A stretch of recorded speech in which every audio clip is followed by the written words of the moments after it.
Okay, this is it, I guess. Hello, everyone. Sash here, but you already know that. I'm gonna do something a little different today. I'm gonna do a production breakdown for my latest single, Been Waiting So Long.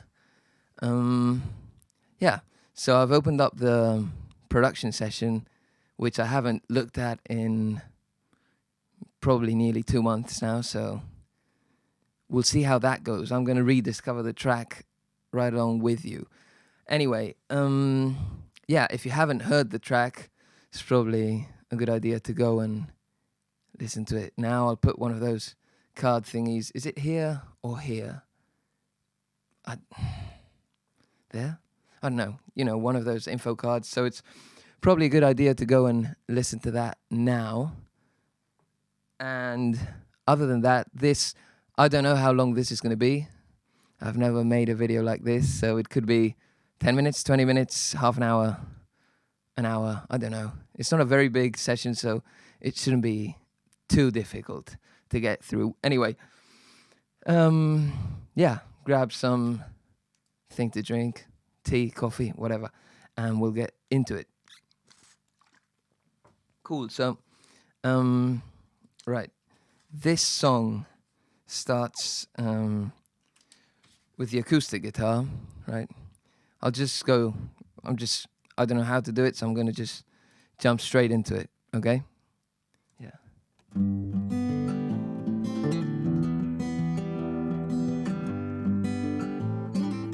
Okay, cool.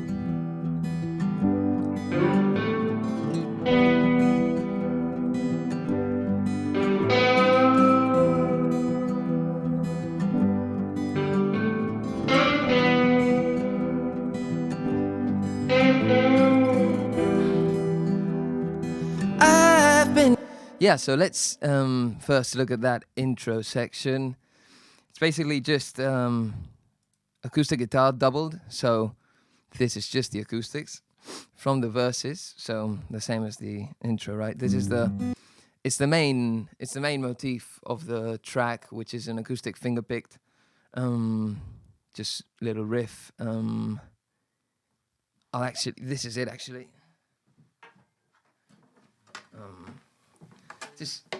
You're probably not going to be able to hear this, so I'll have to stand. You see the guitar there? Yeah. So it's G, A minor, and E minor, right?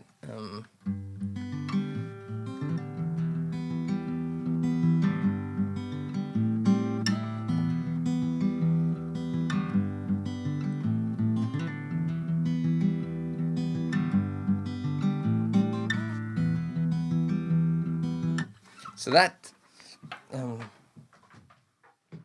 essentially repeats throughout the song, and the intro it's just the two acoustics to begin with, and then we get a sort of a bed of pads and a few synths that I'll get into afterwards, and the lead guitar, which does that little sort of melody before the first verse. But let's first listen to the acoustics soloed.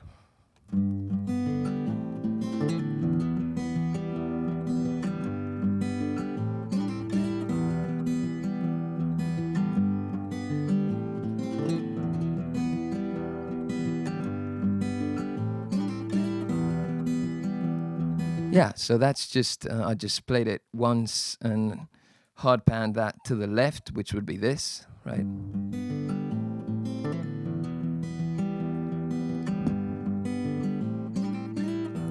Same thing to the right. You play them twice because that way you get the slight human error, and those slight differences give you the stereo width, and that's why it sounds much better. Exactly.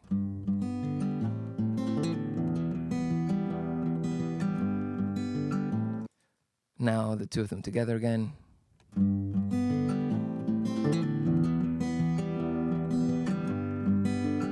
Now I just want to show you what just one guitar in the center would sound like, which is this.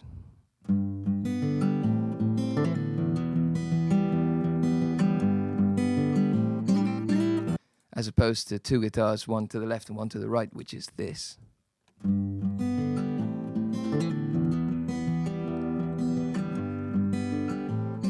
Right, so much fuller, much rounder, yeah.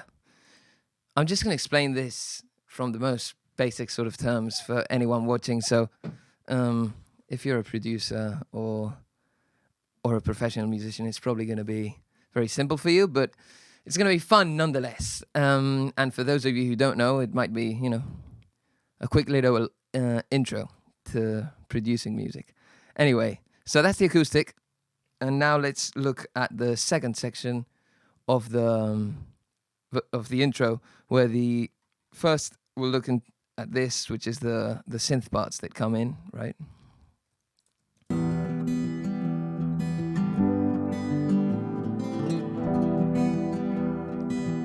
Real quick, without it, I'll do with and without, right?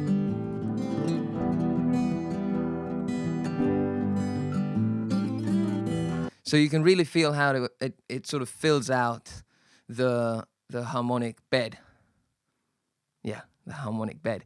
Because I wanted the main acoustic guitars to be very dry, right? So they would be very, very present in each ear. But then we need something that'll give the song some ambience and some space, and that's what this does.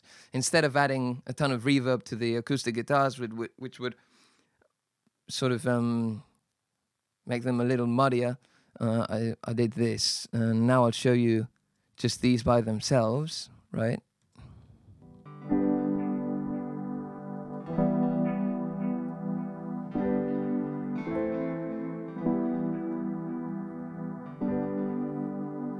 And that just repeats. So the first one is just a very, very extremely simple piano. There you go. Piano V2, Arturia, concert. I probably tweaked a couple things here and there, but that's it. Playing really, really simple chords. For this track, I didn't really pencil it in. I played everything, I think, on push for this. And then I probably just tweaked here and there to get the feeling I was going for. But it's a very, very simple piano arrangement, as you can tell.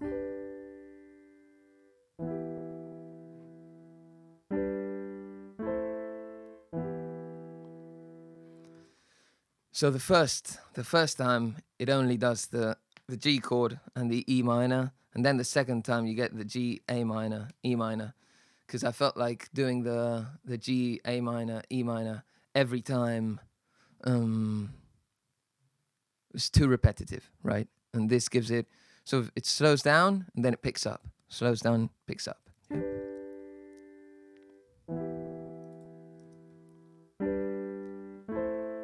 So that with the acoustic guitars. Very, very subtle, right? Very subtle. Cool. Now, the next thing I added is a couple electric pianos, one to the left, not completely, and one to the right, not completely either, but this is it. This one I played on my Behringer DeepMind 12 synth, and this is just the audio of it. It's this.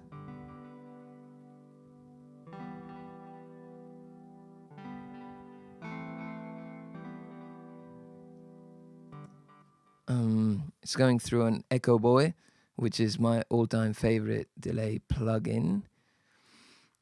Just an eighth delay, a little mix, let's see, 33%. So that's what's giving it the repetitions you're hearing, right? Without the Echo Boy, it would be this.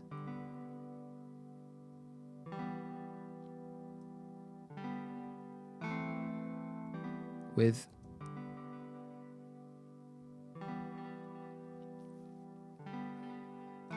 the whole idea of this part of the arrangement, these tracks, is to give the song a little bit of, space, and these repetitions really help with that. Then it's going into a little plate reverb, also sound toys, another one that I use heavily, and it's, you know, sort of halfway wet. So without it and with it. It's almost 3-second decay, so quite long, but it worked well to give space, essentially, right? So that's panned slightly to the left, and then there's this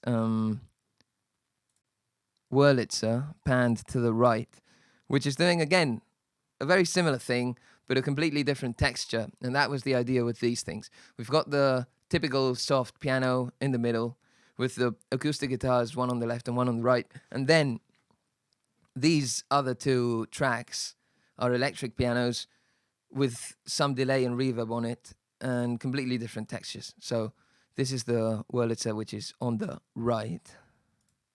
Also a Churia plugin. Great.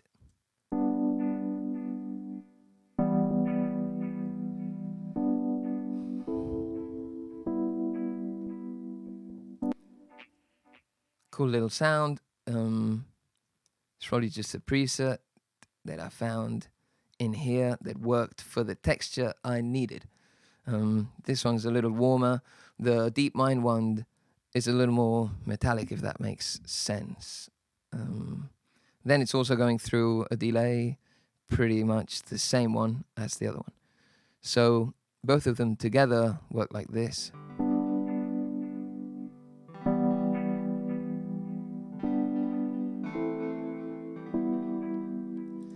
It's also true that the first one is sort of playing it a little rushed, so a little before the beat, and the second one, the Wurlitzer, it's dragging, it's a little behind, and that's on purpose, so to give it a more stereo width, right? Then we'll add the piano back in.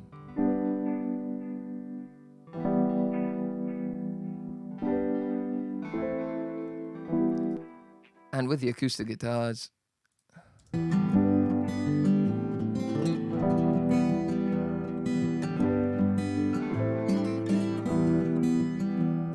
very subtle, as you can see. Also, keep in mind, this is the production session. This is pre-mix. So essentially, once I finish the track, I export most of the tracks, or, you know, groups of tracks, and I then do a mix session with Victor in Elcar, which is where I mix all my tracks, and I've always done it all with him.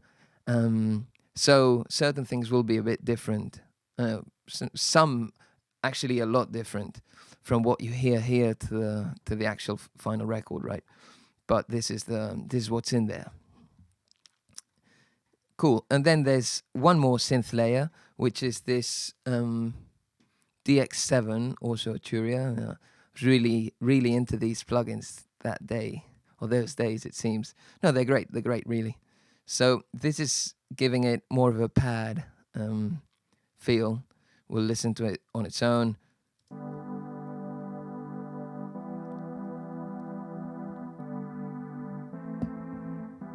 Very retro sounding, right?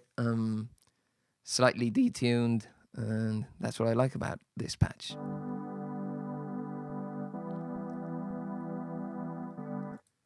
It's going through this gigahertz lossy plugin, which is great when you want to make things not as crisp, or, you know, not as digital, and it inserts some artifacts. So without it, this is it.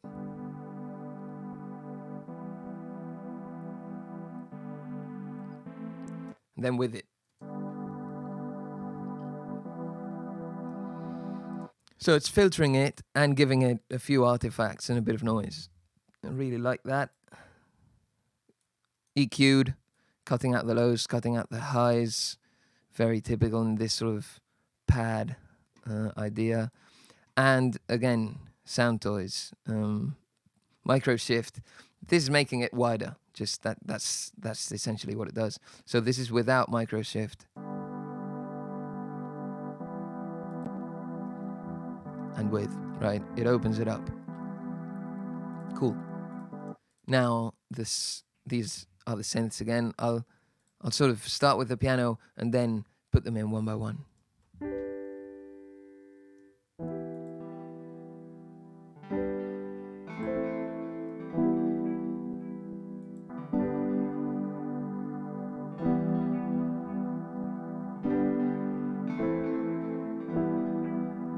Yeah, and now let's hear that with the acoustic. Actually, from a little before, right? So you get the dry acoustic, which is the first part of the intro, which is showing you really the idea of the song, and then into this.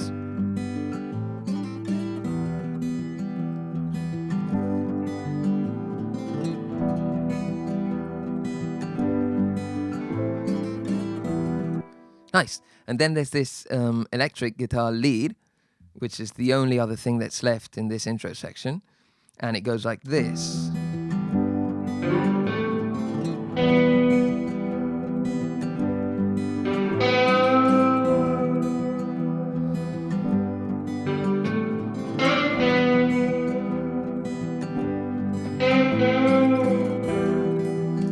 So this part would have been recorded with this guitar, right? It's a Gibson ES339 that I've had for a number of years now, and it's what I record all my electric guitars with because I sold off all the other guitars that I had. So now I just have this one, but it's great. So it serves the need, right? Cool. So let's look at the processing on this. I probably recorded it through my UAD Apollo Twin, which is what I record everything through. And then I'm using this amp, which is the Fender Tweed 55 Tweed Deluxe. Great. I use it on most of my electric guitar sounds. It's probably the best guitar amp plug-in I've used, at least. And let's solo this guitar and hear it.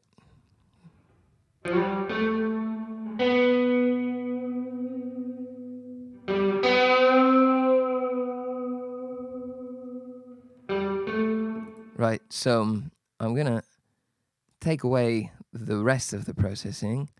We'll just leave this one on. This one's just automating a bit of the volume,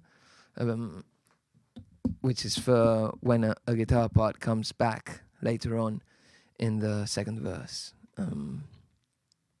So let's hear the guitar line actually without the amp simulator. This will be fun. Look at this little thin little thing.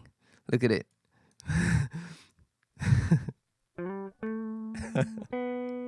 This is what a guitar line sounds like. Right? So for those of you who hadn't heard that before, that'll be pretty fun. And then this is with the amp.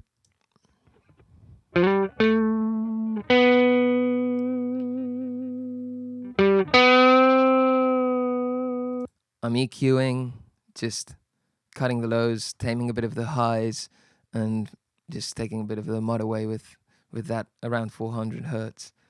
And then the main part of the sound is this audio effect rack right here, which is the dry signal, which is what we just heard, and then Pro R. This let me make this a little bigger for you guys.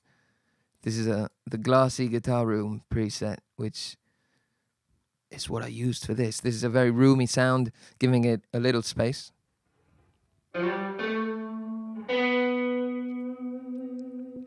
Cool. And then a bigger reverb, little plate again.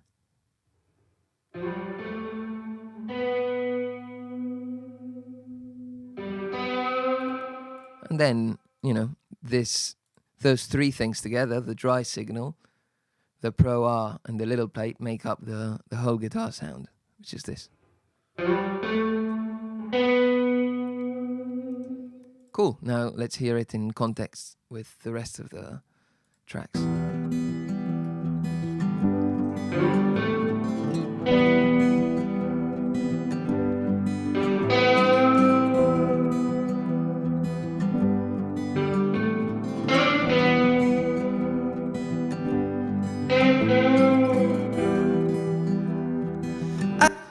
Yay! And now we get into the first verse and the vocals. But before that, I need to stop my camera and restart it because I haven't figured out how to record more than 30 minutes, just, in one take. Because, well, I'm not going to get into it, but DSLR cameras are made to stop recording video every 30 minutes. It's because of taxes, which is weird, but you can look into that if you want. Anyway, I'm going to stop and start again, and we'll get into the verse section.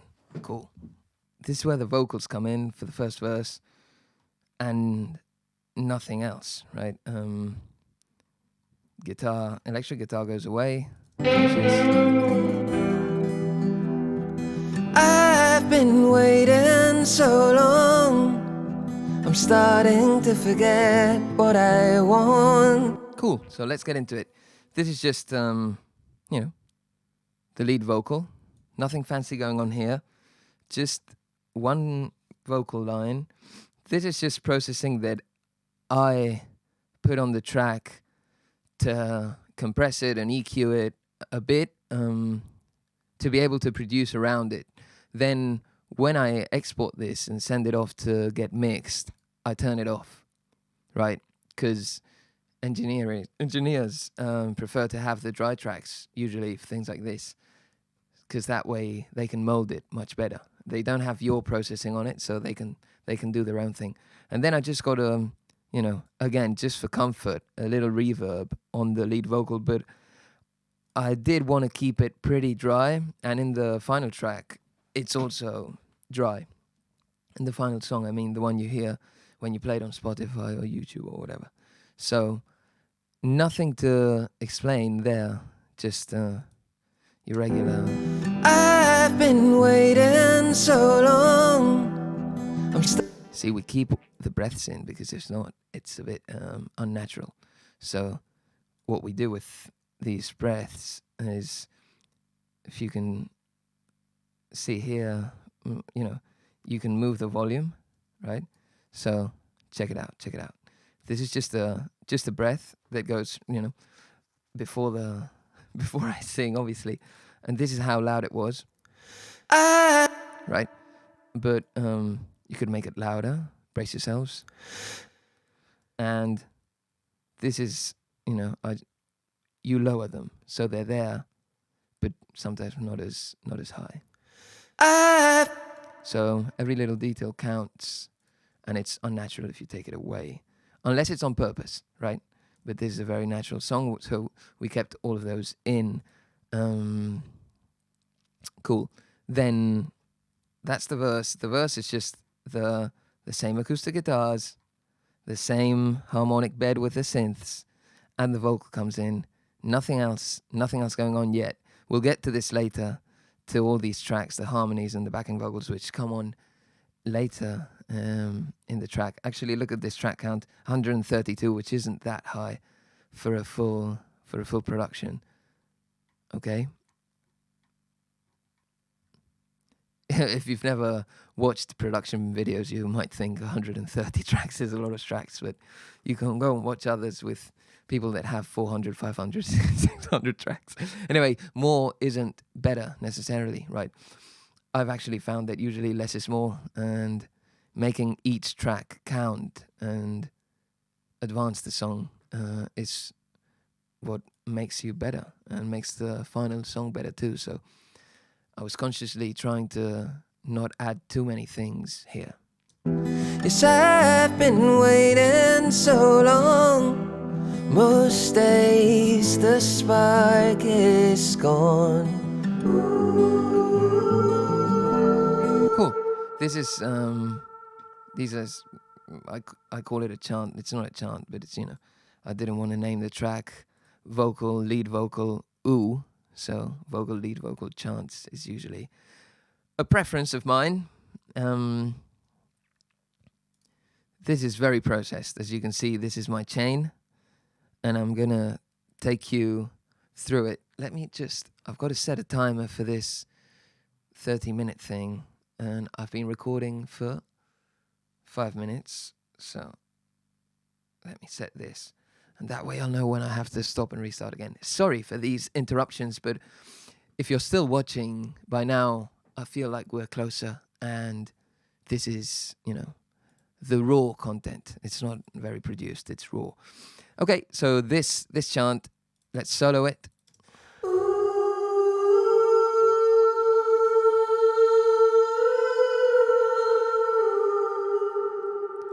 I do recommend you wear headphones if you can, because all the stereo things and panning will feel much more evident than if you're not.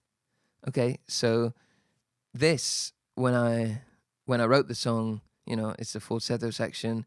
It's a bit of a break in between the verse and the last part of the verse, which we'll get into now, which I call a pre-chorus, but it's really just an extension of the verse. But it's just space, a little space to space it out.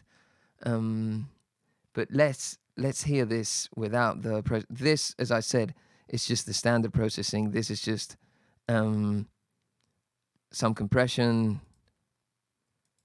EQ, de-essing, and more compression.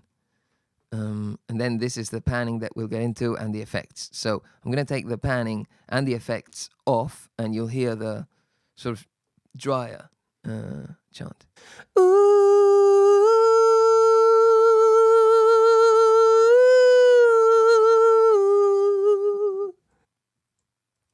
Nice. And then we'll first put the effects on. Again, you can see this. These are the chains, right? This is the dry chain, which is what we heard, but it's actually off. So in the final track, you're just listening to the affected ones, which is this reverb, Fab Filter Pro R, and a ping pong delay, which a ping pong, for those of you who don't know, means that it sounds in one ear first and then in the other, and it ping pongs. Fun.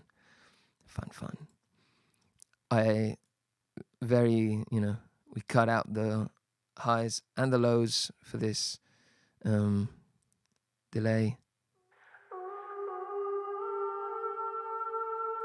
And it's also got a reverb on it with quite a high mix, so it's just giving it the ambience again. All together. And then the final part of the equation, if you will, is this span man, which is, it just automates where it sounds in your headphones, essentially, in the stereo field from the left to the right, and a few fancier things, but that's about it. And this is what it's doing. You can actually see it here on the screen, right? It's going to the left and to the right. It's not that wide, and it's very smooth, very soft. So this is what it's doing. And now you can see on screen how it goes to the right and back to the left and back to the right. The pan man is positioned before the effect chain, so the effect isn't as obvious as if it was placed behind, right? It's much more obvious there, but in the mix of the song, it was too much, so that's why it's before the effects. So.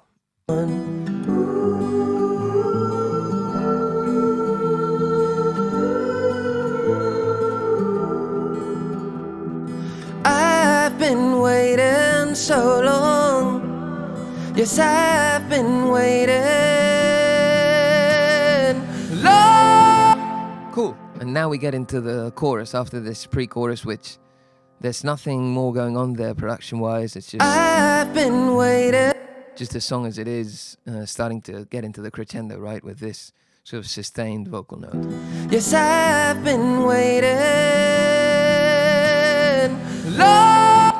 Cool. Now, it really changes here, the track, right? First, let's get into the acoustic guitars. We pass from these finger-picked verse guitars to strummed for the chorus, which is this.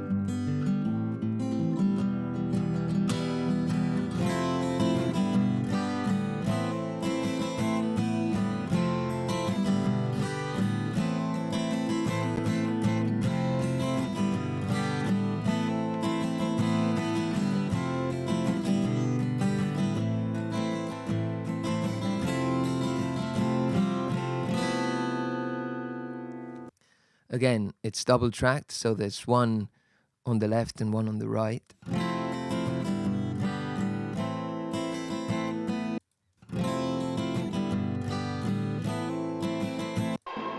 I would have used the same acoustic guitar to record this, which is this big one. Yeah. I'll show you the part. It's just it's F, G, A minor, essentially, and the A minor, just there's different. What do you call this in English? Dibujos. You know, the chord, the hammer-on and pull-ups are a little different each time. So this is it.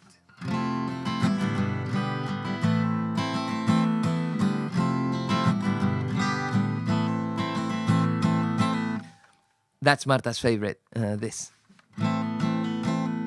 Right, so.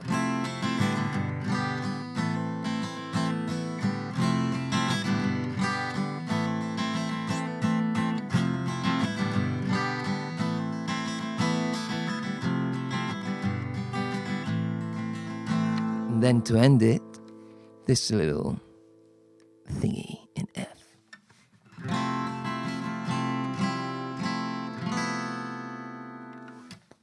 Yep. Guitar gods everywhere, unite.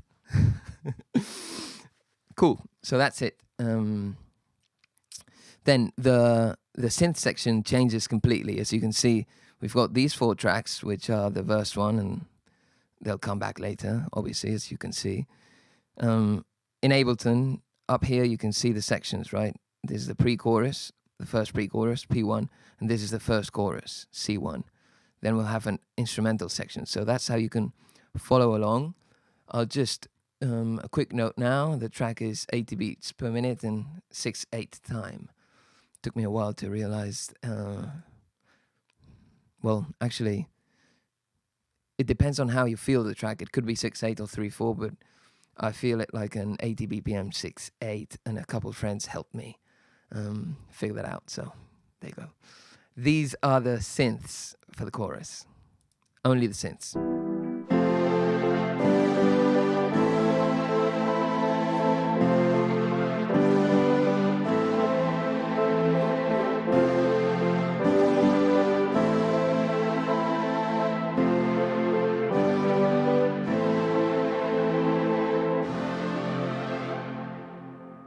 Nice. So there's a piano, but it's much harder than before. Remember this soft piano? Now the chorus piano sounds like this. Again, super simple chords, right? I'm keeping it simple. I'm keeping each layer simple, and it adds to the track. It's got a reason behind it. It's not just there to fill in and to muddy everything up. There's a reason behind it, yeah. F, G, A minor. Cool. That's the piano. We've got this, it was a Arturia piano, different one this time. John Lennon vibes, eh? I probably just picked this one because it was white. Reminded me of John Lennon in that video. For real. Then some EQ, very simple, just cutting it, and a reverb, Pro R probably. Yep. Then Arturia, Prophet, emulation, just a string patch. Pretty simple again. Valhalla, vintage verb, very, very cool. And very simple EQ. Just to cut out the low and some of the highs to tame it.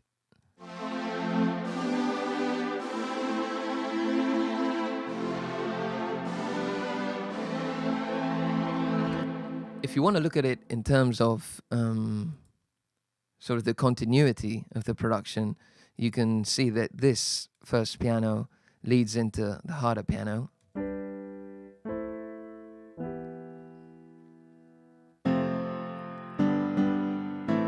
So it takes its space, so to speak. And then you could argue that this pad leads into these strings. Oh. It opens up.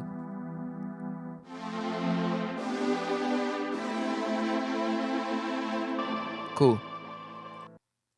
Then I can't remember the exact order in which I did this, but my favorite part of the chorus, and maybe of the whole song, is this mellotron part that I played. Again, Arturia, mellotron, strawberry flutes, very Beatles vibes. Beatles vibes, am I right? A little plate and EQ'd, cut out again, leaving space for that lead vocal to shine, right? That's why I cut a lot of the highs and the lows for the bass and the drums, which will come in the second chorus. Now, this is getting a bit long. I hope it's not too slow. Let me know. Anyway, this is it.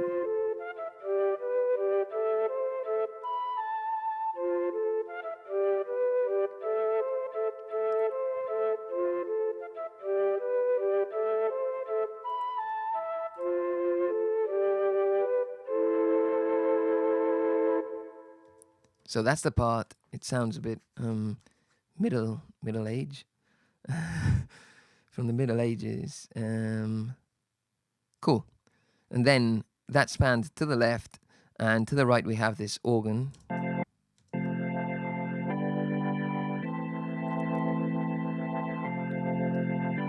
It's like you're in an NBA game.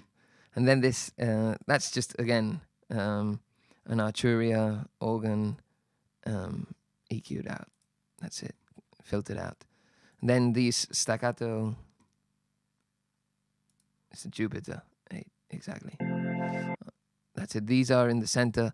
And these are just giving it a bit of, it's driving the rhythm, because we still don't have drums, but I did want the chorus to pick up a little rhythm, and these aren't mixed very high, but they do help. It's very simple.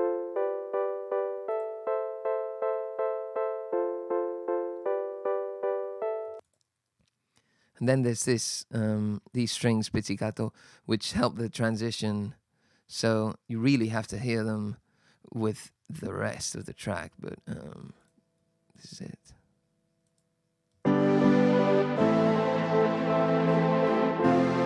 Din, din, din. That's it.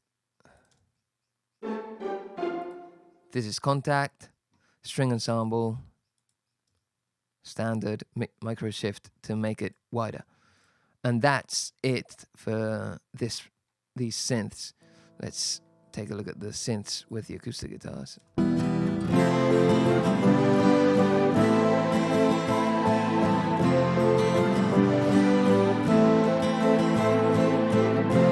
Nice. And now the lead vocal, which is just one track. There's still no doubles here.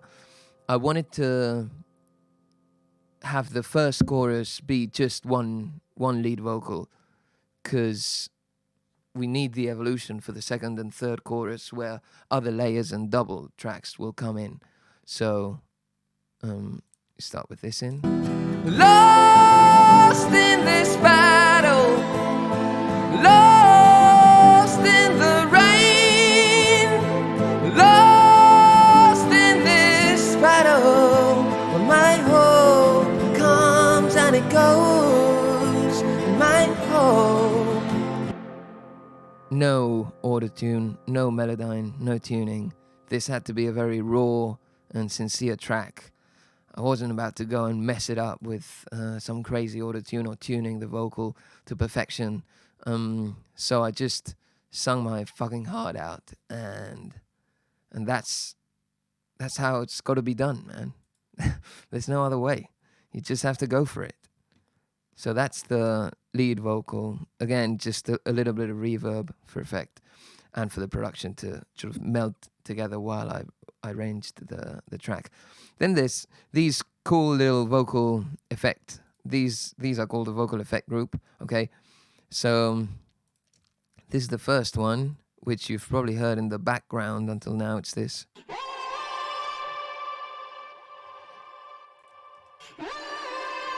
So up and down. Super long track effects. So this is obviously incredibly, tuned, compressed, and then very distorted with decapitator, doubler to double the track, Echo Boy, delays, reverb, and then this shaper box, which is giving it the pumping feeling, right? I'll show you now. And then a final EQ to cut out the harsh highs. Let me show you, this will be fun. I'll just turn everything off and show you turning it one by one. So this is it. Whoa. It's very low because I then changed the octave in Auto-Tune. Whoa, whoa. There you go. Auto-Tune. Cool. So you can see it's transposed 12 semitones higher. So that's why it sounds a bit like a chipmunk. Cool. Then just some compression and EQ, making it a little louder. Here's the distortion.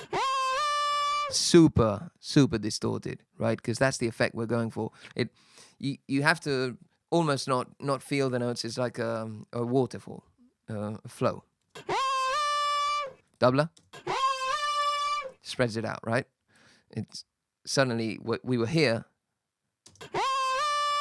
and now we're here. Cool. Again, headphones. Delay. Ping pong, bang pong. Nice. And reverb, a ton of reverb. 6-second decay, which is nuts, but it's what it needed. It's an effect. You shouldn't be scared to go crazy with effects if it's on purpose and if you know why you're doing it. You'd never throw this on the lead vocal and fuck it up, but you can do it on purpose, right? And then the shaper. You feel the pump. That helps the track sort of build the atmosphere and drive it forward again, and then just cutting it out. The harsh highs, and there you go, that's it. It's not that crazy, really, and it's a cool effect. Then we have this other one here, which is a delay throw, dotted fourth. It's a response, right? Because let's just hear the vocal group. It's the second part. Lost in the rain.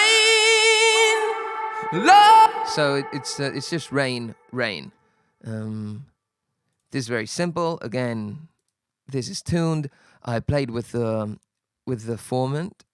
So let's solo it real quick. There you go. Hope you can see that right.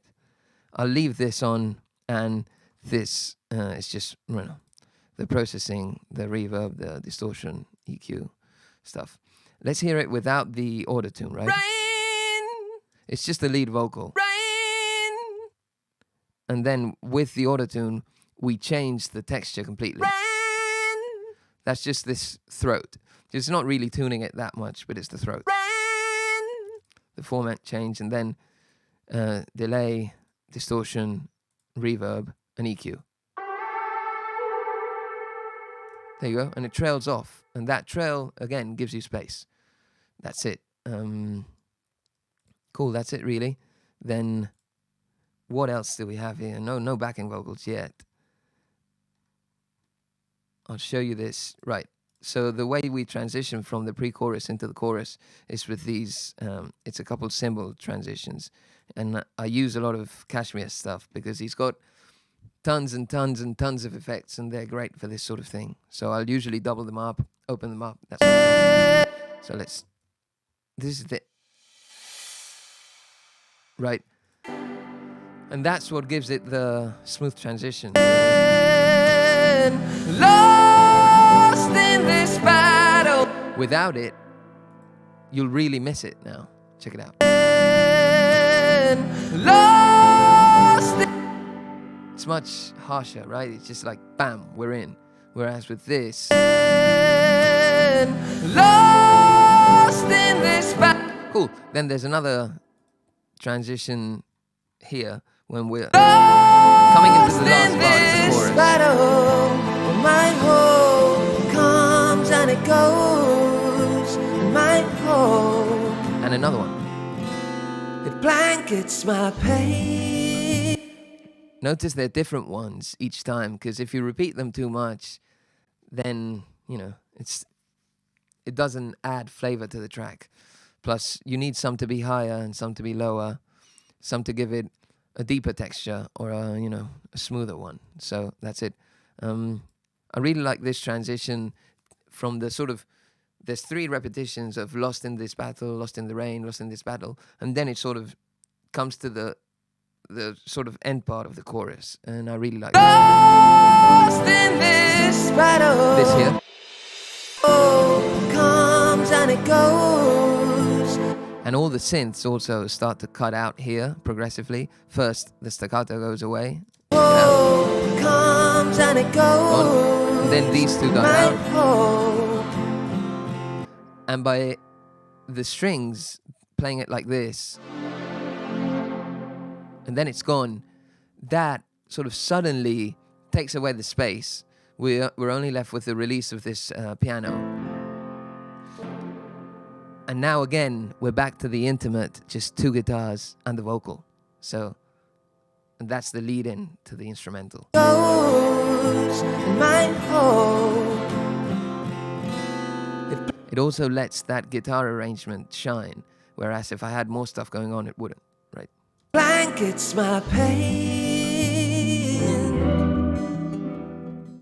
So then, to get into this instrumental, it's just a re-intro, essentially. So this is what a re-intro is. What it sounds like. You basically take the same elements and motifs as the intro had, and use them as a shorter instrumental section before the second verse. So this was the intro, right? And then here we have this part. It blankets my pain. Remember how I told you... Oh, sorry, there's a delay trail. Remember how I told you the electric guitar would come back? This is where it comes back. And it's much lower and, you know, distant in the mix. And it just plays a couple notes, helping the lead vocal. Pain. My pain. My pain. So it's just the same thing. Pain.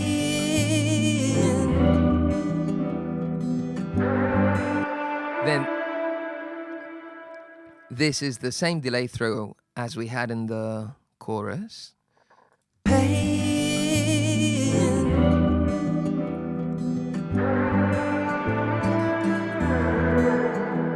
Most of the synths have come back at this point, except the pad one, because I wanted that to come back for effect with the vocal.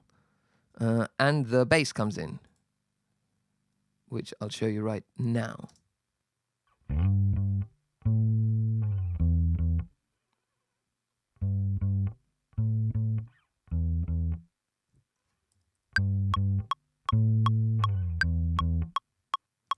Simple but effective. That was recorded on this Fender bass, which is what I record all my bass on. It's my friend Josebas. It's been infinitely lent to me, and I'm gonna buy it off of him. Joseba, if you're watching, I will. I'm such a broke musician. I'm sorry. Thanks so much. He's one of my best bros. This bass means so much to me. I love it so much. It sounds great, and it's a fun fact is that the part that I probably enjoy most in the production phase of a song is playing the bass part. I love it. I love it.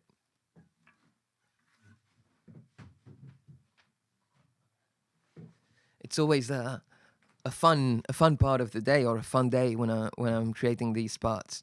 So cool. That's the instrumental, and now let's there's another verse. Let's play everything.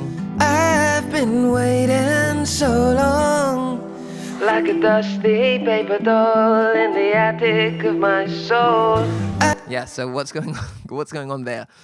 This is just to break you out of the track for a bit. And the lyric says, I've been waiting so long, like a dusty paper doll in the attic of my soul. So that felt, I wanted to sort of essentially recreate what the attic of your soul would sound like. And sort of, if you're a paper doll that's forgotten in that made up space, the attic of your soul, what would this song sound like to you, right? So that's what I'm trying to do.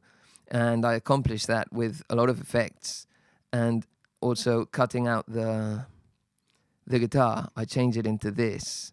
So let's just solo the acoustic guitars. We'll go part by part.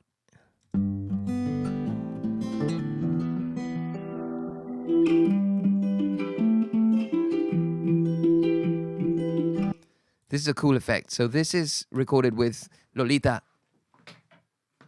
which is this acoustic guitar. It's a Little Martin. It's what I used to busk. I used to busk a lot, and this is what I used to take with me. And it's also come on a lot of trips with me to the UK and whatnot. Great little guitar. I love it. Anyway, what I did here is I actually played it in another key, in another tone, and then I transposed it because I wanted it to sound weird, right? So that was the first part. I'll show you that now. Check it out. This is the acoustic, right? Sorry. And as you can see here in the transpose section, you're following me, I've put it up 3 semitones. That's because I played it much higher, and then I had to, essentially just bridge that gap to the 12th fret. So I was probably playing it on the 9th. Let's listen to these two without the transpose. Which is a completely different key. This would sound awful. Check it out. Like a dusty paper doll. Okay. So for effect, we did that. Let me just, there you go. It was 3. Like a dusty paper doll.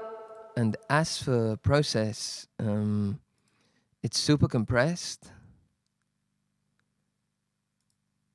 Then it's EQ'd.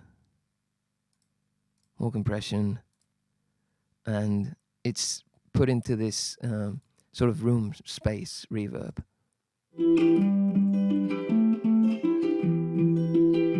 Cool.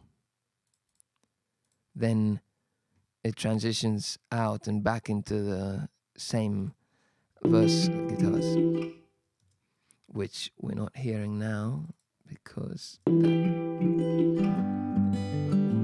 cool. And then I'll show you these effects on their own as a group, okay?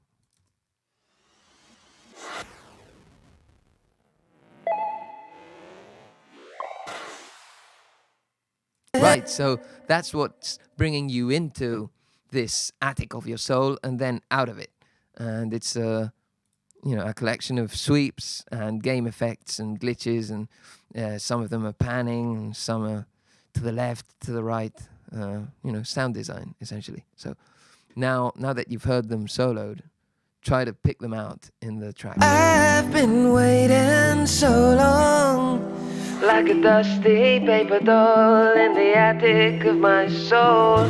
I've been Right back out, the bass comes in. The bass obviously was cut out here because there wouldn't be bass in the attic of your soul. It's a very light and broken radio from the 20s vibe. Like a dusty paper doll in the attic of my soul.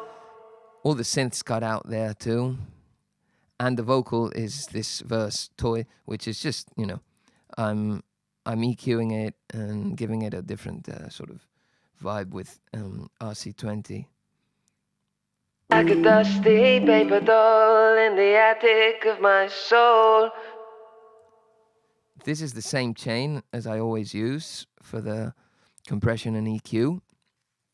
Then there's this RC20, which is giving it the noise, wobble, distortion, and space. Check it out without it. Like a dusty paper doll in the attic of my soul. Right? That's what gives it character. There you go. And then it's back to the second part of that verse, which is, again, just fully produced. I've been waiting so long. Sand dunes and I'm falling, handcuffed to a watch.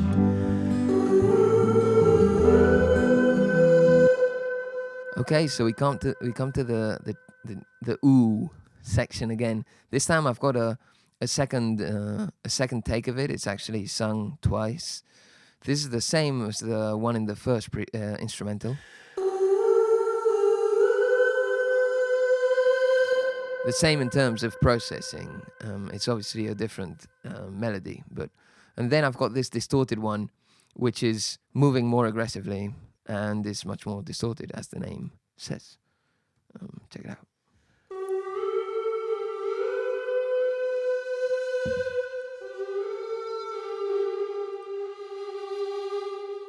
As you can see in Pan Man, here it's going all the way to the left and all the way to the right. That's why it's much wider, and then paired up with this one.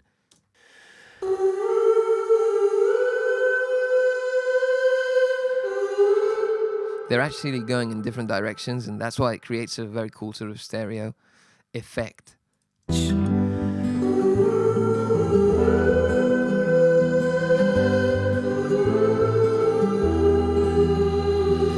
I've been waiting. Into another pre-chorus, same, and then into the second chorus, which now this time, da-da-da-da, the drums come in. We'll get into that now.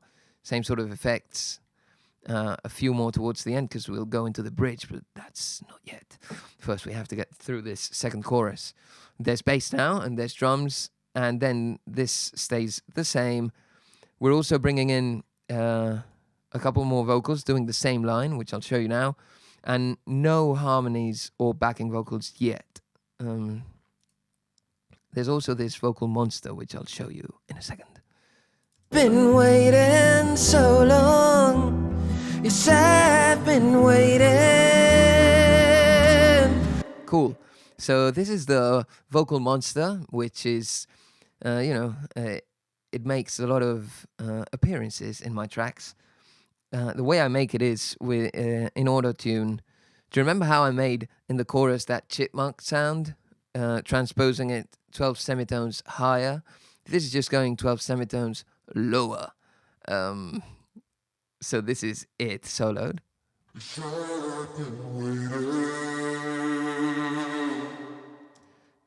Check it out without auto-tune. Yes, I've been waiting. Yes, I've been waiting. Again, your typical culprits here. Doubler, always cool to make it wider. I usually use either doubler or micro shift depending on the mood. A reverb, it's pretty wet, as you can see, 70%. And there's an automation for volume, and actually also for the reverb mix towards the end, because I wanted it to disappear. So check it out, looking at this automation for the volume, and then notice in this last section how the reverb takes over.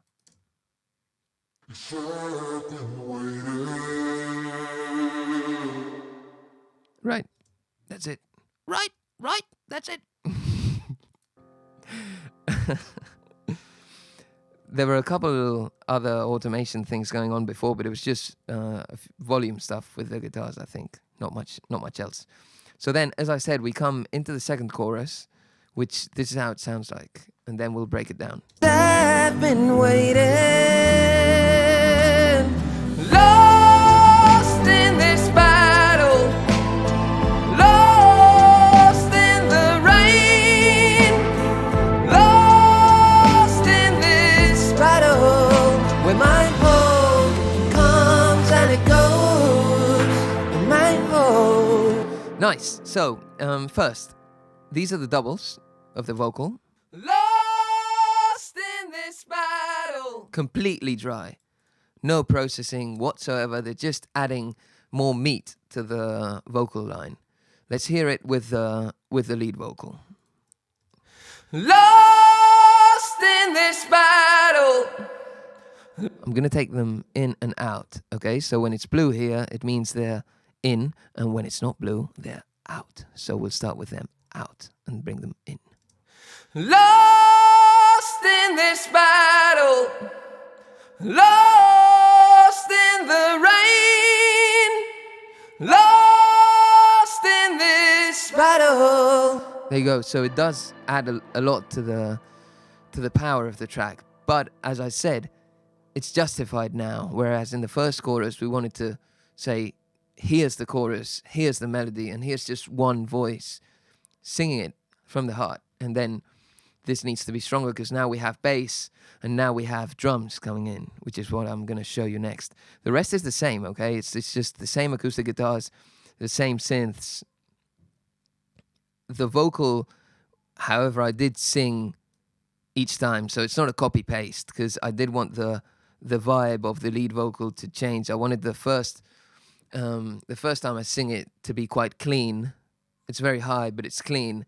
Then the second one, a bit more intense, and the last one, way more intense, right? So I'll show you that difference first. Now, this is the vocal, the lead vocal in the chorus. This is the first chorus. Lost in this battle, lost in the rain, lost in this battle, where my hope comes and it goes, and my hope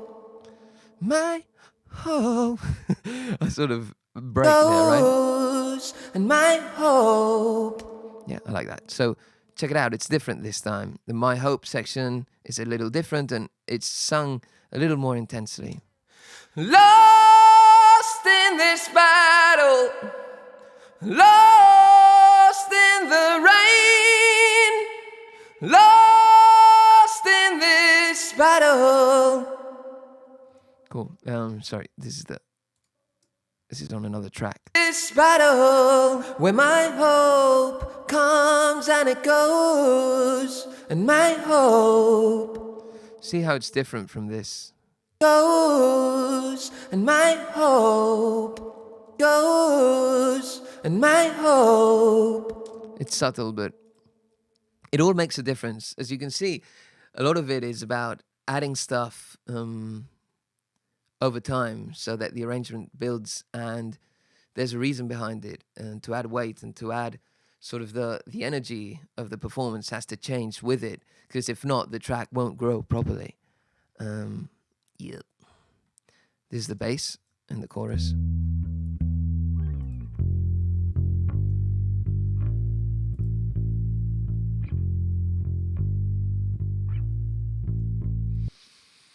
Very simple. The bass in the verses is a bit it's not as low, it's not as deep.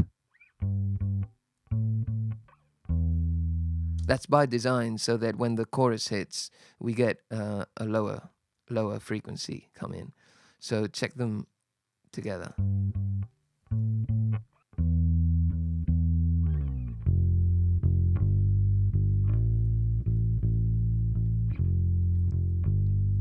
Okay, now let's get into the drums. So sort of quite a basic pattern, but you've got to remember that at this point, we're like, let me see how long we've been going at that point. 2 minutes and 10 seconds, no drums, right? So when they come in, they feel great. This is the drum section.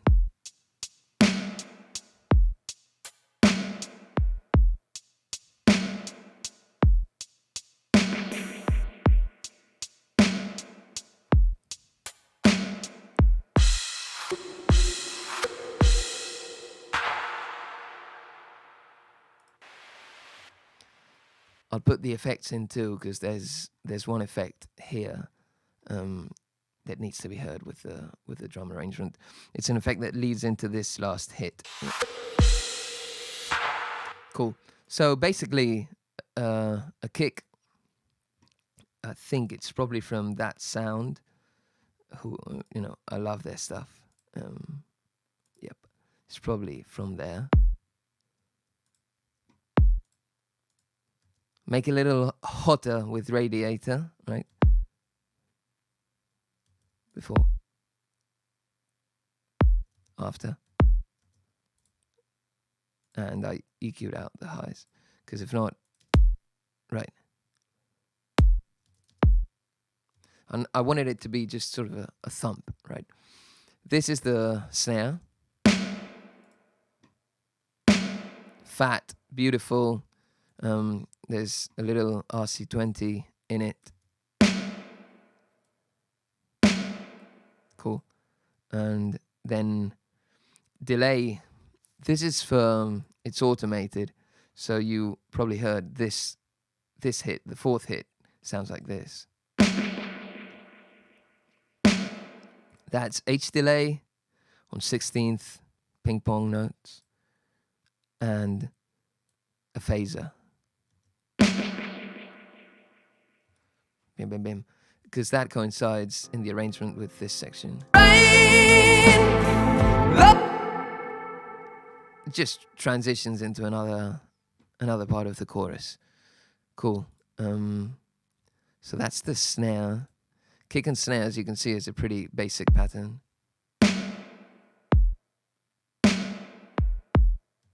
There you go. There's a couple claps that really just, it's 2 layers, but it's the same thing. It's not the same thing. Okay, I'll explain this now. As you can see, the kicks, the snare, and the hi-hat in the chorus I played, and I didn't quantize because I wanted the feel to be exactly the one that I have on the guitars and the synths and the vocal. So if you come in on an arrangement that's pretty loose, and then you just pencil in the drums, you're gonna fuck it up because it's not gonna match the vibe or the groove. So you have to play it in. And I played it in, and then I wanted to add a couple layers of claps a couple times in the chorus, and those I did pencil in, obviously. But what we do is, so this is the hit, right? And this is where I played the snare. And then these claps come behind, but they're also not exactly at the same time, and that's to help the stereo spread. Again, listen to them together. It's a very sort of trappy clap, electronic. Cool. And with the snare, you probably can't even feel it much, but it makes a difference. Again, all these little things. So check out this snare hit without the claps, and then with. There you go. It opens up. If you're on headphones, you will have noticed much more. Then, a hat, just a closed hi-hat.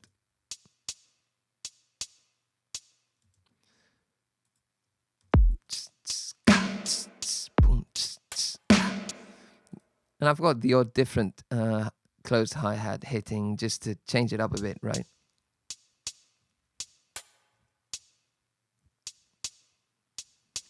And also an open hi-hat here when we go into a different section of the chorus. It's this. Hear it in context. Cool. That's it. And then we've got this section, which is when the chorus breaks down and it's sort of finishing. As you can see, this snare disappears completely there, and the clap and the hi-hats. And now we only left with 3 main hits, which go with the chord changes, the F, G, A minor, and we've got these are cymbals and just a couple percussion hits, and check it out. Cool. So let's layer up. Just a kick and cymbal. Simple, right? Then a couple percussion hits in different spots to give it the groove. That's just the same hit. It's a little percussion. It's probably from whole loops, and then some RC20, which is on most of the drums. It's giving them this sort of cool space, some distortion, and a little noise. A lot of distortion, actually. And this is just played in as if it were a harmonic instrument. That's why it changes it in pitch. Cool. And then we've got this reverse clap, which feeds into those percussion hits. So And this, yeah, it's got reverb on them. So let's grab these all together again. You need that lead into the hits, because now it's driving the chorus, and it's driving those chords. And then a last hit, which is here, and it's this second clap. In the background, very big tail, reverb tail, just decaying out. And that's got another reverse that leads into it.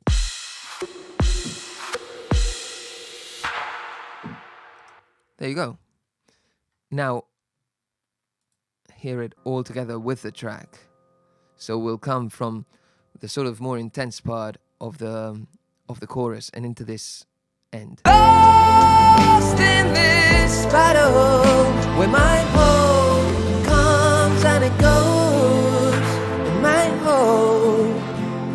So remember how I showed you that the synths, right, they start to cut out here, and then we've got this little arrangement here. Right, so that's happening at the same time the bass cuts out. Also, it just sort of sustains a note. Check it out.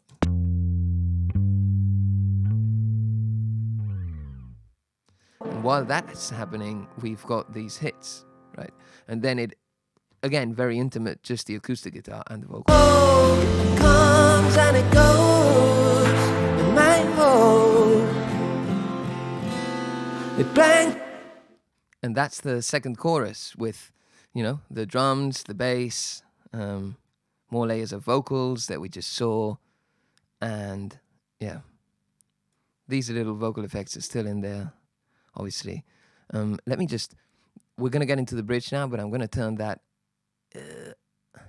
candle off, because it's time to turn it off.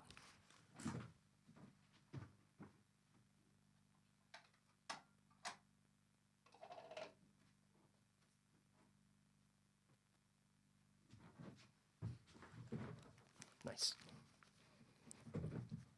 So, by the way, if someone's watched all of this up to now, please leave a comment and let me know, because it's pretty amazing that you have.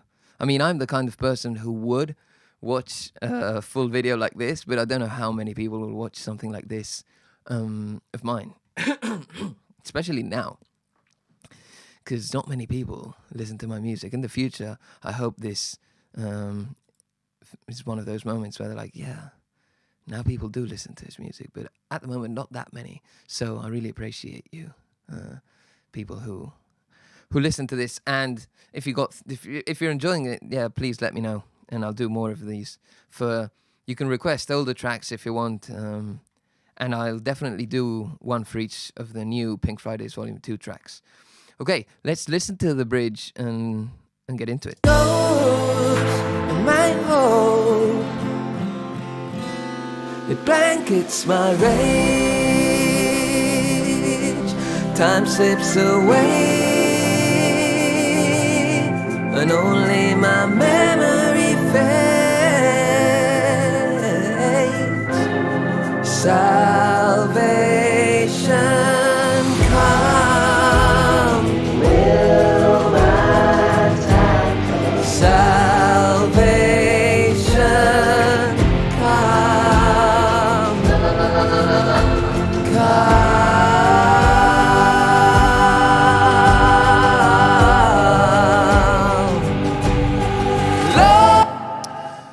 The bridge, the most intense section of the song.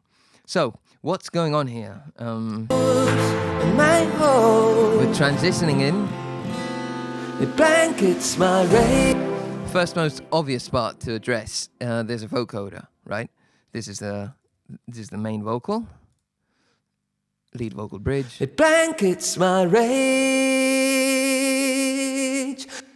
And then we've got this vocoder. It blankets my rage. Time slips away, and only my memory fades. This is vocal synth 2, which is the only vocoder I own and use. This I just tweaked until I found something that I liked, which is what I usually do, because the presets are great, but they're usually like huge, and I usually just need something that's a little more like a little detail to go with it. Lead vocal, so check it out. It blankets my rage. Again, this has got some Echo Boy doing a dual echo, not a ping pong this time, so I didn't want it to be that obvious. Reverb and an EQ, very simple. So that's the first obvious part to show you. No doubles here, just this simple vocal, which is, you know, very long, a very long melody, right? It blankets my rage. Time slips away. And we're coming from the chorus, which was big, and you know, it had the doubles and the drums and stuff. So this is like this takes you to a completely different dimension or universe, right? Again, completely different synths from any of the other parts. We have this, which is the main pad of the bridge.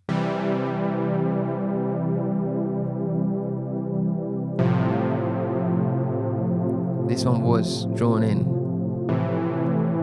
just exactly on the line. The interesting part here, which I guess I should go through first, is the harmony of it, right? It changes because it ends here. It blankets my pain. So you go into a C for the first time, C with a G, but an F into an A minor, right? Nothing weird yet, nothing weird. And now an F minor, which is where we start to deviate from the key. Because we've come from this, right? To the F, to the A minor, now to the F minor. And that's what you just heard in the pad, which gave it that sort of epic feeling. It's this, because I'm preparing, that F minor essentially is just preparing to go into the E chord, which is the main release of the bridge section, right? So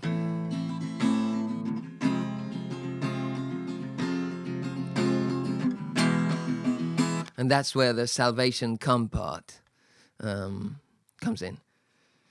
So it goes to the E, then it does a G minor, and now an F again, and a G major. And that's what we'll hear now. But so that's what's happening in the bridge. If you ever want to see the chords for my songs, you can just go to my website. And in my website, you go to music releases, and then that, you know, it's sort of a rabbit hole. You can go into Pink Fridays Volume 2, Been Waiting So Long. And that's, you know, there's a lot of info on the songwriting, on the production, there's the chords, all that good stuff. You can access it all there. So again, C, F, A minor, F minor, E, G minor, F, and G major. So that's this synth, right? Let's hear it again. That's the C, F, A minor. Now it's going to go into the F minor. I'm playing inversions, but that's it. To the E now. To the G minor. F major, which is a return back to the track, and a G, which is now telling us, you know, we've now sort of left, or we're about to leave. We're departing. That's it. It's a departure. We're departing from this trip into this bridge land, which is completely different, which is what a bridge should be, I think. And now we're coming back to the track. Cool. Then there's this organ, which comes in on the left, and it's doing a melody that plays along really nicely with the vocal melody. Comes comes in now. Time slips away.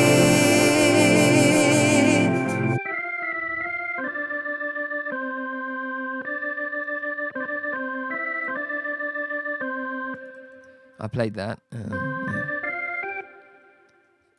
Time slips away. Let's listen to it just with the vocal. Time slips away. And only my memory fades. It's a simple organ again, Arturia, a Leslie style organ, EQ'd out, nothing else, just simple but good, simple and good parts, and that's how it's done. The acoustic again, it's filtered here. There's an automation. You can see I'm automating this lossy plugin.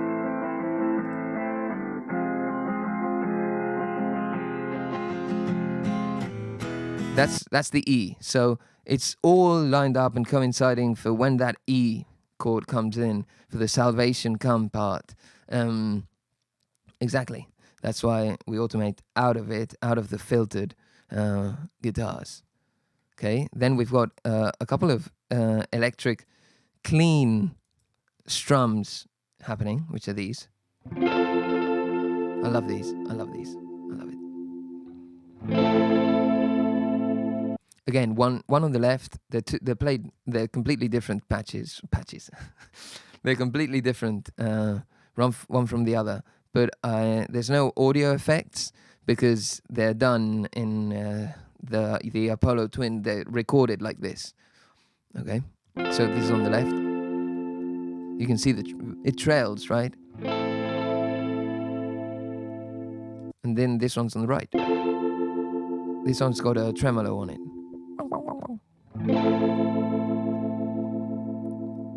Which is not synced to the beat of the track, and that's what makes it cooler.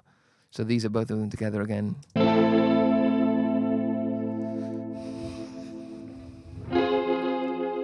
The F minor, and now we go into the E, and they start to pick. G minor. Very creepy, and back home to the F. And G. Cool. So that's what those guitars do. And I think that idea of transitioning from the strummed to the picked really helps in that section. Like it's the first thing I tried, but it worked so nicely. I was very pleased with that. And then there's another two electric guitars, super distorted. These are giving that section sort of the dirtiness it needs, the grunge. They're not panned completely, as you can tell. They're not in the middle. They're halfway, right? So if this is the center and then this is the 100 to the left, they're like 50% there. See? Just strums. You know, we had the clean strums here. Now the clean guitars. Transition into playing the finger picked. Well, you know, each note. And these now are the strums.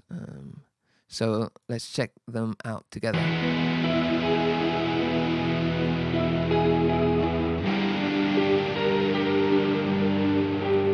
With the acoustics.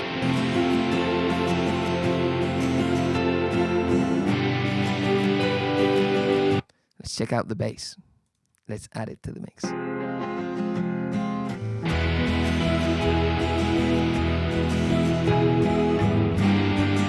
The bass is cool. The bass I actually played in one of the first sort of production things. I think it's actually the first bass that I put into the track, even before the chorus and the verse one, and it just stayed. It's not played perfectly, but I just really loved how it turned out, so I left it in.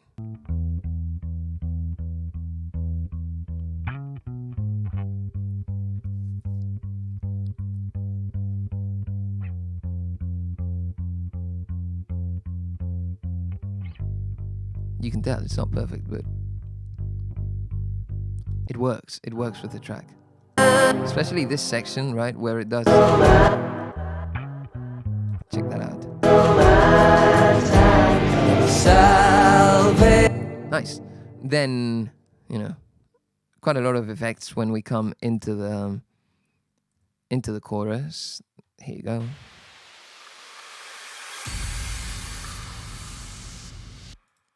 This is a riser with these. I really like this patch. It's in the flanger effect, Subotniks. I use it a fair bit. It's this. And the Subotniks part is the... Check it out, 100%. Those, right? But not that mixed in. Cool. Then just an impact.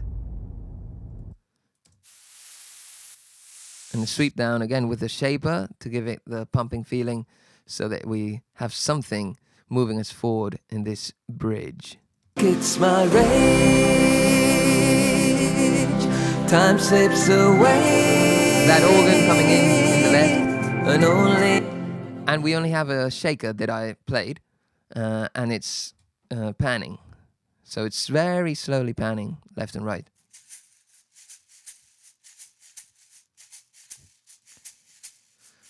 The whole track feels very organic because most of it is like either, played by me or actual recordings and instruments. So that's why.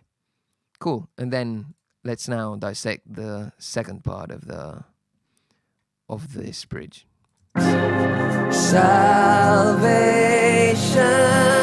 come, will my time. So the main difference is this section.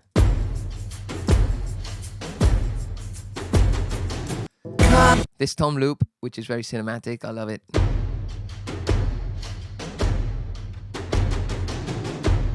A kick, just a mean kick, bam, bam, with the toms. And this is a couple shakers that I played. One is in the left. This has got a lot of the groove of it in it, right? On the right, and a tambourine. All together, with the kick and the toms. That's all the drums, But it sounds huge in the track. Check it out. Salvation come, will my time. This transition worked really nicely too. Check it out.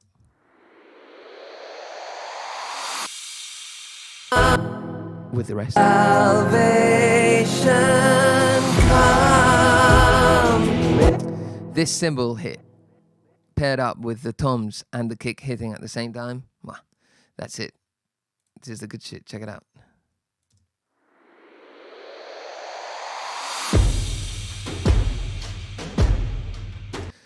So all of a sudden we're in like Mad Max or something, right? Salvation come.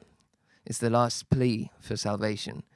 I'm not going to get into the meaning of the song and the songwriting in this track, but you can go to my website and check it out if you want.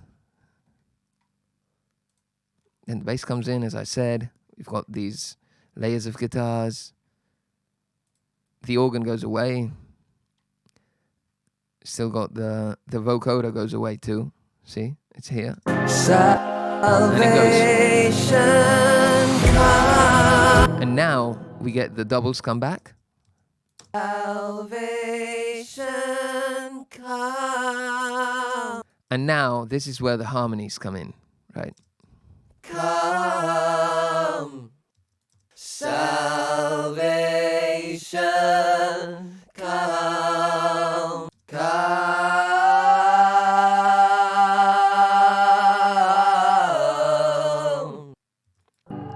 They're all dry. They're just adding the harmony, right? They're dry here. I'm sure Victor gave them some comfort reverb or whatever. But let's listen to the vocal arrangement, just the vocal arrangement, through the whole bridge. It blankets my rage. Lead vocal and vocoder. Time slips away.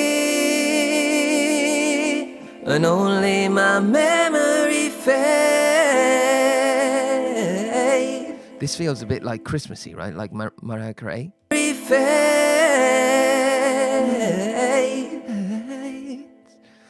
And sorry, sidetrack.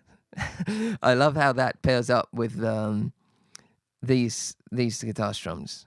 Check it out. Memory fades. That's it.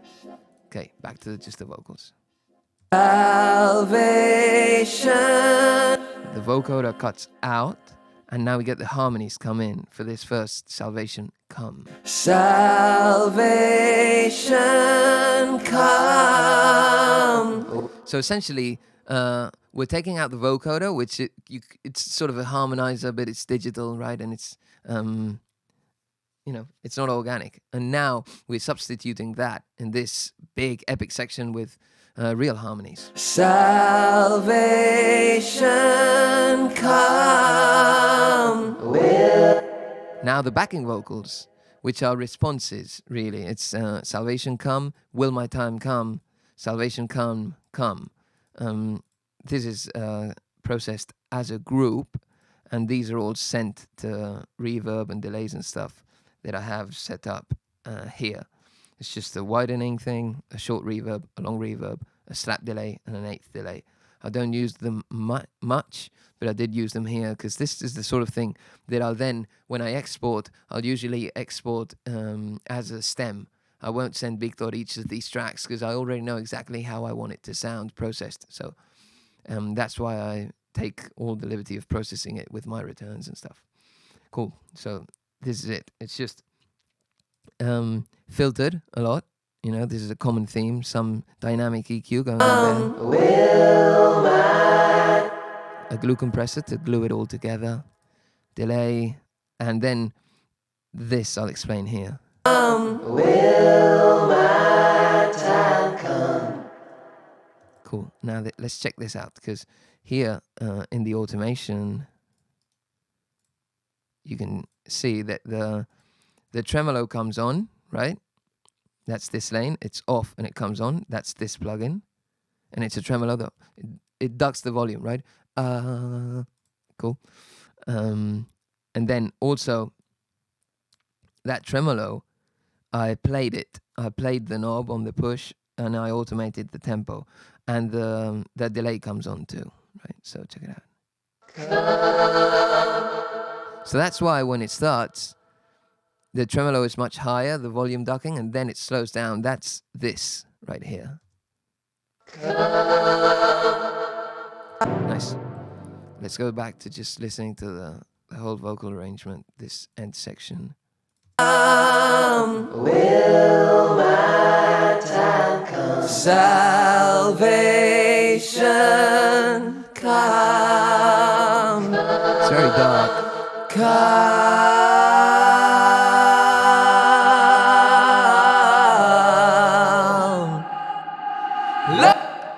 This is one of the last things that I'll have to explain vocally. It's a vocal reverse.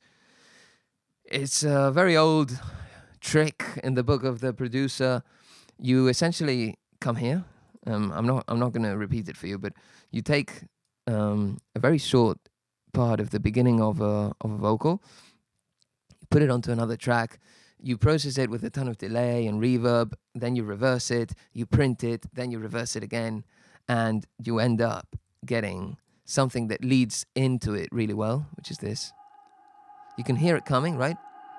It's the beginning of Lost in this battle. It's the beginning of that phrase, and it's like, oh. And it's, there you go. It's ping pong. Right, and now hear how well that feeds into this lead vocal, right? Check it out. It's coming. Let's see. Lost in this battle.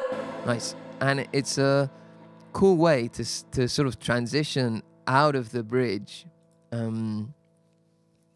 Because, you know, the bridge was a big departure in sound and vibe.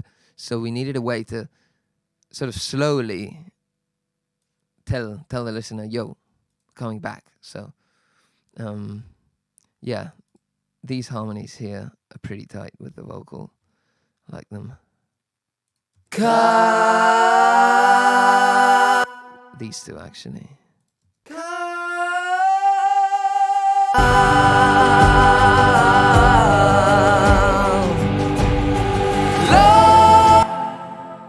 Cool, very clean. We come into the same synths in the chorus. Bye bye acoustic and electric guitars. You can say bye bye to them right here. There you go. This sort of thing, leave it in. Leave some tails in here and there. Like, don't cut it all perfectly. It's what's going to give it some ear candy and some sort of different texture and different details that make the song better. Right, the bass changes a bit in sound, but not much. It's deeper. A transition, a big transition again.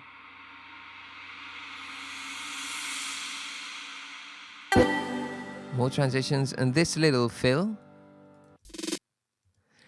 That little shit is my thing. I love that. Check it out.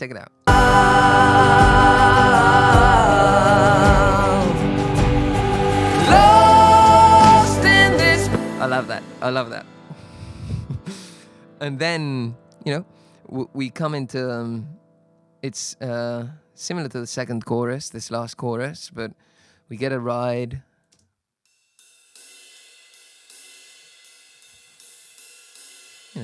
Playing with a lot of feel. Some crashes. Then these are the hits with the cymbals and the percussion. You remember them, right? This.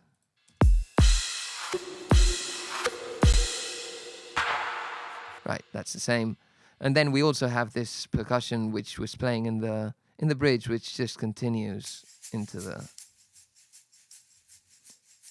I will say that I play it much more straight there as compared to the bridge. Much groovier, much more feel, and here I bring it back down. I want it to be more consistent for the chorus, right? Let's hear it. Lost in this battle, lost in the rain, lost in this battle, where my home comes and it goes, and my home. Before we get to that end, I want to show you this electric guitar and a couple other things. Let me just pause and restart. So the electric guitar, the electric lead, is different. It's not the same sound as the one in the intro. There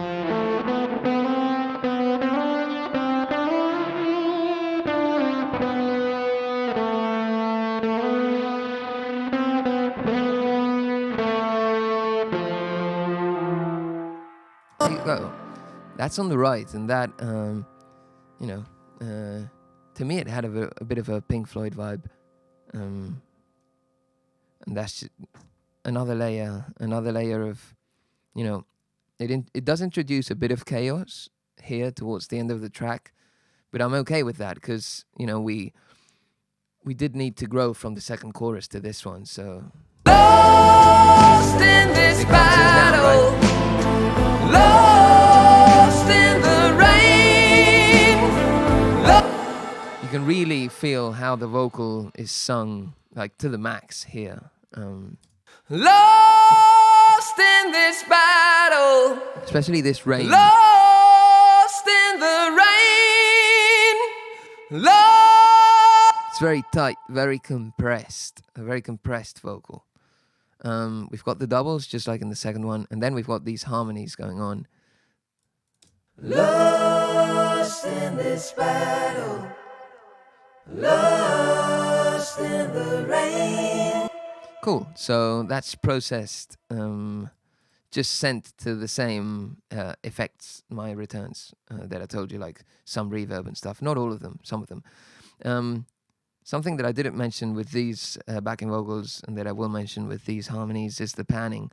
As you can notice in these, like, I'll take these lower ones and I pan them maybe like just slightly, right? And then the next one's a bit more and a bit more. You want to do that, and you're essentially creating the choir. Sorry, I wasn't in frame. So, you start with maybe the low or the high. You've got to experiment, just, slightly off from the center, and then you start to create these pairs. It doesn't necessarily have to be like 25 left and 25 right. You can do like 23 and 29 or whatever, and those imbalances will also help if you want to make it a little more organic. Here, it's this is how it works. So we've got these low ones, which are 15-ish, right? Lost in this battle. Lost. Another pair of low ones. Lost in this battle. Low mid, right? Lost. Together. Lost in this battle. Lost in this battle. Lost in the rain. Another two. Lost in this battle. Lost. These 4 tracks are the ones that have like reverb and delays, and that's a neat trick. If you want to just effect half of the stack, leave the low ones without the reverb and the delay, because those are the ones that are going to sort of make the sounds dirtier. The reverb, they're going to make it, it's not a pleasant reverb when it's too low, usually. So, you can experiment and just send the mid and high ones. So this is what we had. Lost in the rain. Then these are the super high ones. Lost in this battle. Those are sung like that. Those aren't altered. And again, there's no auto-tune and no tuning on any of this stuff, or the backing vocals. No vocals, just on the sort of vocals that are there for effect. Lost in this battle. And now what we're going to do is, little by little, add the layers, okay? Lost in this battle. Sorry. Lost in the rain. Lost in this battle. There you go, and that's the full stack. Okay. Lost in this battle. Add the doubles back in. Lost in this battle. And the lead vocal. Lost in this battle. Lost in the rain. Lost. There's no other secret, okay? Those are the stacks and the harmonies and the backing vocals and all of it, okay? Now let's end this. The bass, the drums, we went over this. So we come back to this for one last time, to this sort of second section of the chorus. My hope. Let's unsolo this. My hope comes and it goes. My hope. There's a little bit of dissonance between the lead vocal and the guitar lead, but I like it. Comes and it goes. I'll solo both of them for you. Comes and it goes. And my that gives it a bit of dissonance, but it's cool because it's the end, right? My hope comes and it goes. Now it all cuts My out. hope. Harmonically, that changes a little bit. Whereas in the other chorus, it's like, my hope comes and it goes. My hope. It's on an F major, right? But here, what I do is, hope comes and it goes. And my hope. An F minor. Hope. And I want it to end on a little bit of hope. So I end on the C, right? So, my hope. It blankets my pain. We end on that C with the G in the bass. Cool. And that, my friends, is the end of it, because we come back and it all sort of cuts out. So the guitar lead trickles out, the drums cut out, the synth is always cut out, and then we're left once again to finish the track with the two acoustics and the lead. Comes and it goes, my home. It blankets my pain. Very delicate end, right? It blankets my pain. A very slow vibrato in the vocal, and on purpose, sort of making it crack and fade. Blankets my pain. Transitioning into this falsetto and disappearing. And that's it, paired with, the acoustic guitars just doing strums. That's the F minor, right? And then the C. You hear me move here, and I love that sort of thing. Right? You hear it here. But that's cool, man.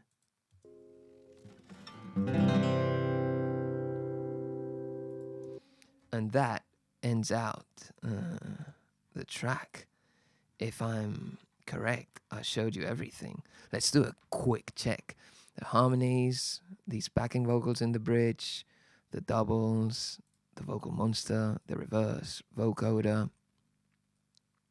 The vocoder chords, by the way, are very, very simple,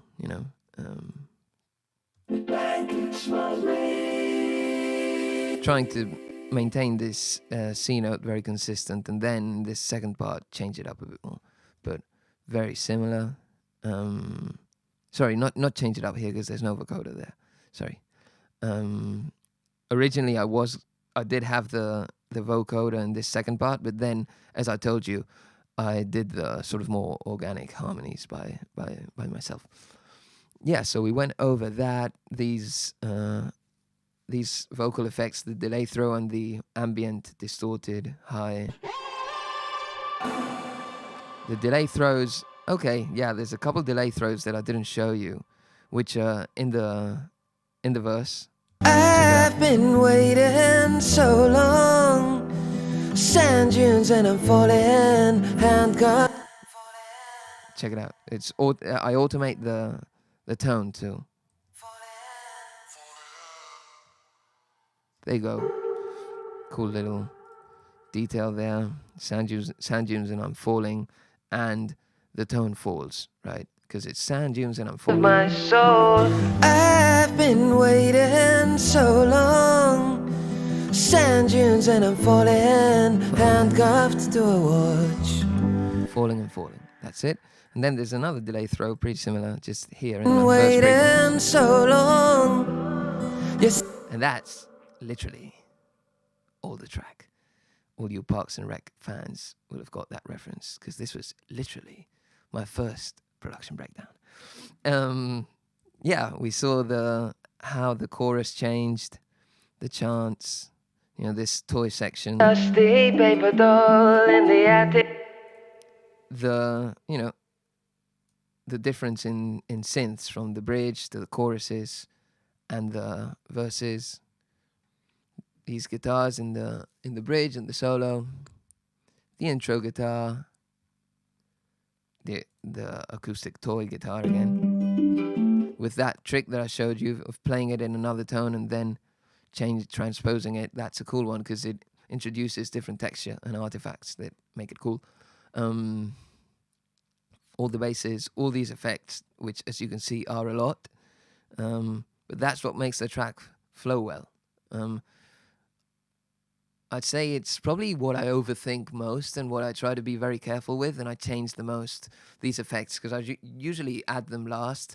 You want to make the arrangement work essentially by itself and then add this to really make the transition perfect, but you can't just rely on these most of the time, unless it's something very, very effecty like this section, right? Like a dusty. Okay. We checked out the drums, the live percussion, this cinematic stuff, Mad Max. I'd love to do some soundtrack stuff in the future, and more drums. So that's it. Cool. So that brings us to the end of this video. which I think is pretty long, the longest video I've ever put up on my channel. So if you watched all of this, congratulations, you made it through. I hope you enjoyed it. I had fun.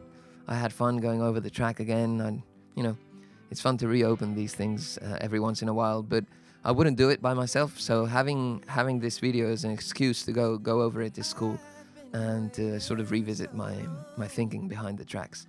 So I hope you enjoyed it, and consider subscribing if you're not subscribed. But I think it's pretty weird that you would watch all of this if you're not subscribed. So you probably are. Anyway, share it with your friends if you think it's cool, and leave a comment, as I said. But if you're here in the middle of the video, you already know what I mean by this little Easter egg.